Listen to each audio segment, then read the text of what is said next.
Alright, so in this video, we're going to be doing some derivatives and integrals with parametric equations, alright? This is video 5 of parametric and polar review. Alright, so let's get started. So we want to take the derivative of the set of parametric equations to get dy dx, okay? Well, first we have to get dx dt and dy dt. Remember, dy dx equals dy dt over dx dt. Okay, that is the equation that we have to use. So, what's our dy dt? Okay, we got to figure that out first. Well, we just take a derivative here, right? So we're going to get 9t squared plus 4t plus 5. All right, that's just the basic Calc 1 derivative. Now what about dx dt? Well, that's going to be 4t, right? You put this over this, and that's your dy dx.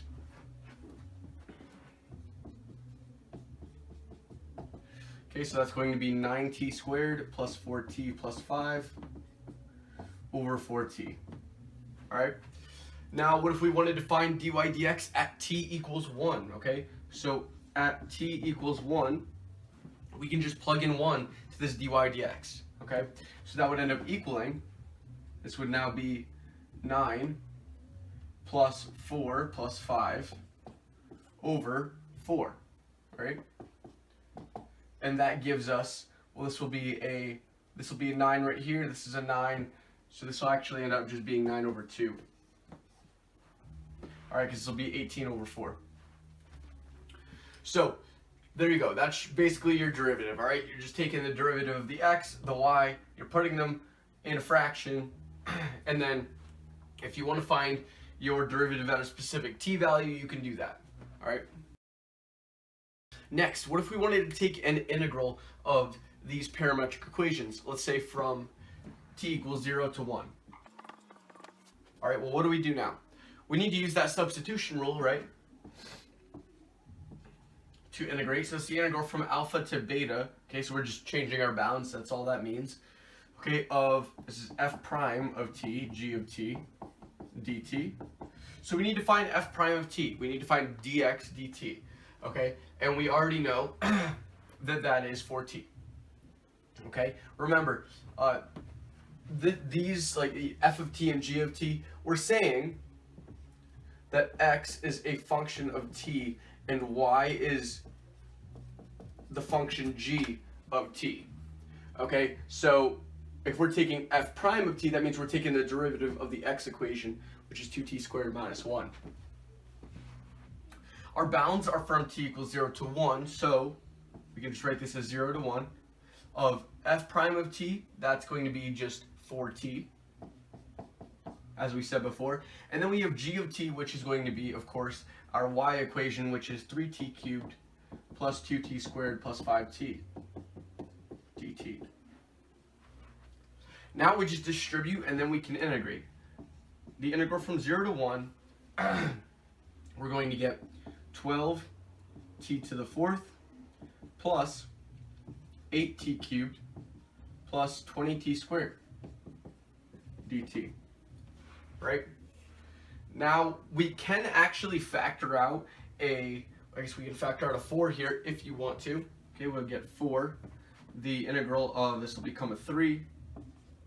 This will become a 2. And this becomes a 5. All right?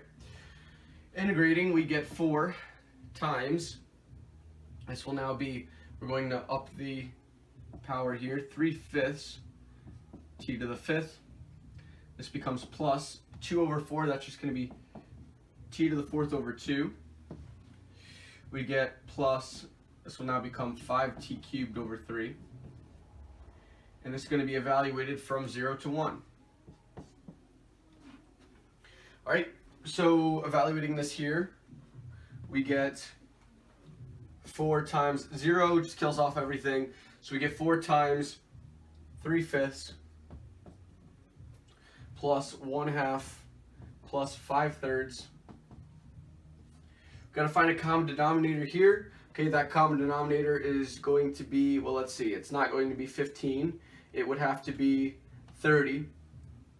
So finding that using that common denominator of 30, we get 4 times, we'll have to do 18 over 30 here, plus 15 over 30, plus this will become a 50 over 30.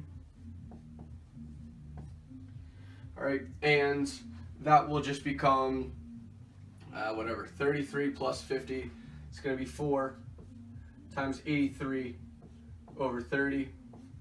If you want to, this simplifies down to 166 over 15. Alright, and that's going to do it for this video. So if this video helped you, make sure to leave a like and subscribe by clicking my icon in the top left. You can also view the playlist for parametric and polar in the next video in the series. See you soon.